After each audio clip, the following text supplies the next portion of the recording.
آج کی رات نہ خوابوں میں گزرنے پائے، آج کی رات نہ خوابوں میں گزرنے پائے، آج کی رات ہے رو رو کے دعا کرنے کی، آج کی رات ہے رو رو کے دعا کرنے کی۔ میرے عزیزو، شب برات ایسی مبارک بابرکت رحمتوں والی برکتوں والی یہ رات ہے کہ اللہ رب العزت اس رات میں اپنے بندوں کی دعا کو قبول فرماتا ہے اور ان کو طلب سے سوا عطا فرماتا ہے۔ اسی مبارک رات میں رب کریم رزق میں برکت عطا فرماتا ہے۔ اور میرے عزیزو، برات کے معنی ہی پھر آزادی کے ہیں، رہا ہونے کے ہیں، نجات پانے کے ہیں۔ اور کوئی ہونا بندہ جو سچے دل سے توبہ کرے، رب کی بارگاہ میں آنسو بہائے، گڑ گڑائے، روئے اور اپنے گناہوں سے باز آ جائے تو اللہ رب العزت اپنے اس بندے کے گناہوں کو معاف فرما کر رب کریم اس کو جہنم کی آگ سے آزادی عطا فرما دیتا ہے، جہنم کی آگ سے رہا فرما دیتا ہے۔ تو آؤ میرے عزیزو، یہ رات ان قریب ہمارے درمیان آنے والی ہے، تو جب اتنی بابرکت رحمتوں والی رات ہمارے درمیان میں آنے والی ہے تو کیوں نہ ہم اس رات کا فائدہ اٹھائیں اور اس میں جو رب کے رحمتوں انوار کی بارشیں ہوتی ہیں ان کو ہم حاصل کرنے کی کوشش کریں،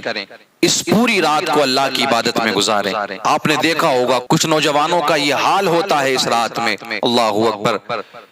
کہ انہوں نے یہ سمجھ لیا ہے کہ یہ رات بائک رائیڈنگ کرنے کی رات ہے،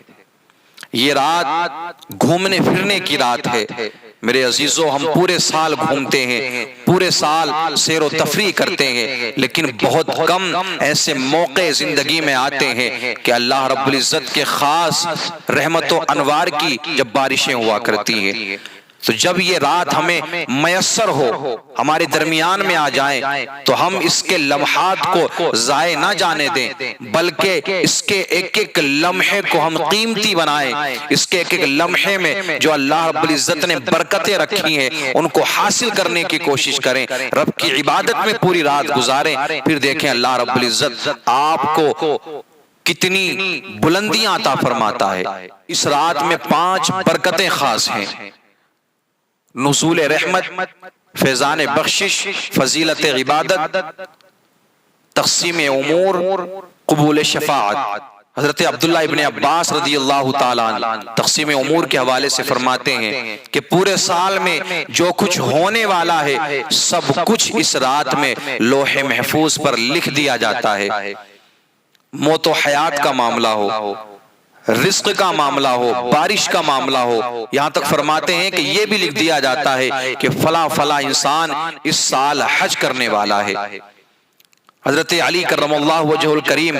ایک حدیث پاک کو روایت کرتے ہیں کہ اللہ کے رسول صلی اللہ تعالی وسلم نے ارشاد فرمایا کہ شب برات عبادت میں گزارو، پوری رات عبادت کرتے کرتے گزارو اور دن کا روزہ رکھو کہ بے شک اللہ تعالی اس رات میں دن ڈوبنے کے وقت آسمان دنیا پر تجلی فرماتا ہے اور اعلان فرماتا ہے کہ ہے کوئی بندہ بخشش مانگنے والا، ہے کوئی نجات مانگنے والا، ہے کوئی کہ جس کی کوئی حاجت ہو، میں اس کی حاجت کو پورا فرماؤں گا، میں اس کی حاجت کو پورا کروں گا۔ اللہ کے حبیب صلی اللہ تعالی علیہ وسلم ارشاد فرماتے ہیں کہ پوری رات یہ ندا آتی ہے یہاں تک کہ فجر کا وقت ہو جاتا ہے۔ ام المؤمنین حضرت عائشہ صدیقہ رضی اللہ تعالی عنہ روایت فرماتی ہیں کہ اللہ کے رسول صلی اللہ تعالی علیہ وسلم نے ایک روز ارشاد فرمایا کہ اے عائشہ، کیا تم جانتی ہو کہ 15ویں شب میں کیا ہوتا ہے؟ ام المؤمنین حضرت عائشہ صدیقہ رضی اللہ تعالی عنہ عرض کرتی ہیں یا رسول اللہ آپ ہی فرما دیجئے، آپ ہی بتا دیجئے کیا ہوتا ہے۔ آقا کریم صلی اللہ تعالی علیہ وسلم ارشاد فرماتے ہیں کہ اس رات میں انسان کا بچہ جو پیدا ہوگا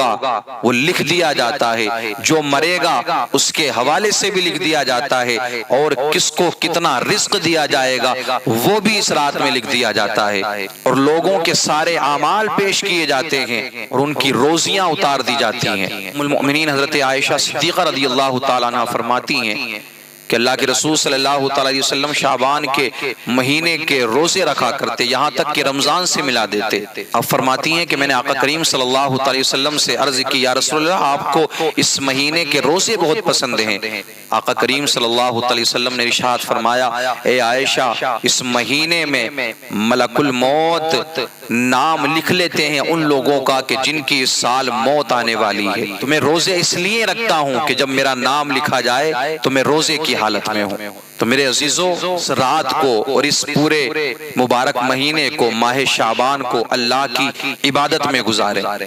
رب کا ذکر کرتے کرتے گزاریں، کسی بھی غلط کام کی طرف نہ جائیں۔ ہو سکتا ہے ہماری زندگی کا یہ آخری شعبان ہو سکتا ہے ہماری زندگی کی یہ آخری شب برات ہو سکتا ہے ہماری زندگی میں پھر دوبارہ یہ رات لوٹ کر کے نہ آئے، نہ یہ مہینہ لوٹ کر کے آئے۔ تو میرے عزیزوں، جب ہمارا نام لکھا جائے، جب ہمارے بارے میں لکھا جائے، ہمارے اعمال پیش کیے جائیں، تو ہم کوئی گناہ کرتے ہوئے نہ ہو، کسی غلط کام میں نہ ہو، اس حالت میں ہمارا نام لکھا جائے کہ ہم روزے کی حالت سے ہو اور ہمارا نام لکھ لیا جائے، ہمارے اعمال پیش کر دیے جائیں۔ لیکن ہو تو صحیح میرے عزیزوں کوئی بندہ ایسا آئے تو صحیح رب کی بارگاہ میں، اور یہ رات تو ایسی رات ہے کہ اس میں پھر ہر سوال پورا ہوتا ہے، مانگنے والے کو سب کچھ عطا فرما دیا جاتا ہے۔ حدیث شریف میں آتا ہے شب برات میں جو شخص بھی مانگے سب کچھ دیا جاتا ہے سوائے زانیہ عورت کے اور مشرک کے۔ ام المؤمنین حضرت عائشہ صدیقہ رضی اللہ تعالیٰ عنہ فرماتی ہیں کہ ایک رات میں نے اللہ کے رسول صلی اللہ تعالیٰ علیہ وسلم کو نہ پایا، پھر میں نے آقا کریم صلی اللہ علیہ وسلم کو تلاش کرنا شروع کیا تو میں کیا دیکھتی ہوں کہ آقا کریم صلی اللہ علیہ وسلم جنت البقیع قبرستان میں ہے۔ جب اللہ کے رسول صلی اللہ علیہ وسلم نے مجھے دیکھا تو آپ فرمانے لگے، اے عائشہ کیا تم یہ سوچتی ہو کہ اللہ اور اس کے رسول تمہارے ساتھ عدل نہیں کریں گے؟ حضرت عائشہ صدیقہ رضی اللہ تعالیٰ عنہ عرض کرتی ہیں، یا رسول اللہ میں نے سوچا کہ آپ اپنی کسی اور زوجہ کے پاس ہیں۔ اللہ کے رسول صلی اللہ تعالیٰ علیہ وسلم ارشاد فرماتے ہیں، اے عائشہ آج 15ویں شب ہے، یعنی شعبان کی 15ویں رات ہے، اور اللہ رب العزت کے بے شمار رحمت و انوار کی بارشیں ہوتی ہیں۔ رب کریم بنی کلب کی بکریوں کے بال کی تعداد سے زیادہ اپنے بندوں کی بخشش فرماتا ہے۔ تو کوشش کریں مکمل رات کو عبادت میں گزارنے کی، کوشش کریں کہ اس رات میں ہم سے کوئی گناہ نہ ہونے پائے، کوشش یہ کریں کہ اس رات کا کوئی بھی لمحہ ہم کسی فضول کام میں نہ گزاریں،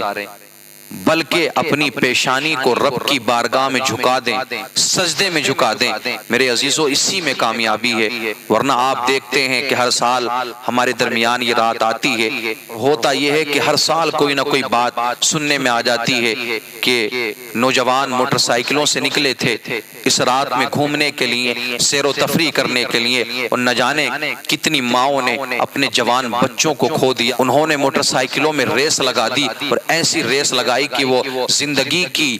ریس میں ہار بیٹھے اور اپنی زندگی کو بھی گوا دیا، گناہ میں بھی شامل ہوئے اور اپنے ماں باپ کو پیچھے روتا ہوا چھوڑتے چلے گئے۔ تو کوئی بھی میرے عزیزوں ایسا کام نہ کریں اس مبارک رات میں کہ آپ جس کے ذریعے گناہ میں شامل ہو جائیں اور جس کی وجہ سے آپ کے گھر والوں کو، آپ کے پریوار والوں کو تکلیف کا سامنا کرنا پڑے۔ آپ کو اگر جاگنا ہے تو صرف رب کی عبادت کے لیے، آپ کو بیدار رہنا ہے تو صرف اللہ کی تسبیح، اللہ کی حمد، اللہ کی تعریف بیان کرنے کے لیے، اللہ کی بزرگی، اللہ کی کبریائی بیان کرنے کے لیے، ورنہ کوئی کسی کے ساتھ میں نہ زبردستی نہیں کرتا ہے۔ آپ نماز عشاء کو ادا کریں، اس کے بعد میں سو جائیں، فجر کی نماز ادا کر لیں۔ گھومنے سے زیادہ بہتر تو یہ رہے گا، سیر و تفریح کرنے سے زیادہ بہتر تو یہ معاملہ رہے گا۔ قبرستان میں جائیں، وہاں اپنے مرحومین کے لیے دعا کریں، جو ہمارے آبا و اجداد، ہمارے عزیز و اقربا، ہمارے رشتہ دار ہمارے درمیان سے رخصت ہو چکے ہیں، جنہیں ثواب کی ضرورت ہے، وہاں جا کر کے فاتحہ خوانی کریں اور ان کو ثواب پہنچائیں۔ اسی انداز میں ہمیں اس رات کو گزارنا ہے۔